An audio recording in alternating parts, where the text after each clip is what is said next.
আজকে বানিয়ে নেব খিচুড়ি। প্রথমে কিন্তু কড়াইটা গরম হয়ে গেছে। মুগের ডালটাকে ভেজে একটা পাত্রে ঢেলে নিলাম। কষলে কষলে ধুয়ে হাঁড়িতে জল গরম বসানো ছিল, সেটার মধ্যে দিয়ে ঢাকা দিয়ে দিলাম মুগের ডালটাকে।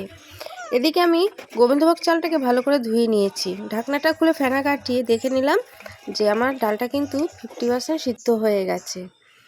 চালটা দিয়ে দিলাম। চালটা দেওয়ার পরে 80% সিদ্ধ হয়ে গেছে। এবারে কিন্তু কাজু কিশমিশ দিয়ে ভালো করে নেড়ে দিলাম।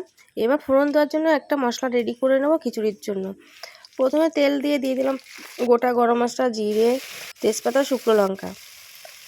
দিয়ে দেবো আদা বাটা, লঙ্কা বাটা, টমেটো, জিরে গুঁড়ো, ধনের গুঁড়ো, হলুদ গুঁড়ো, নুন দিয়ে ভালো করে কষিয়ে খিচুড়ির মধ্যে দিয়ে দেবো ফোড়নটা দেওয়ার পরে ভালো করে ঘেটে নেড়ে নেবো। দিয়ে দেবো চিনি, একটু সাদা আসার জন্য দিয়ে দেবো ঘি, নামিয়ে নেব। আর তার সঙ্গে 5 মিশালিও তরকারি হয়েছিল। এই বর্ষায় খিচুড়ি খেতে কিন্তু দুর্দান্ত লাগে, তোমরাও করে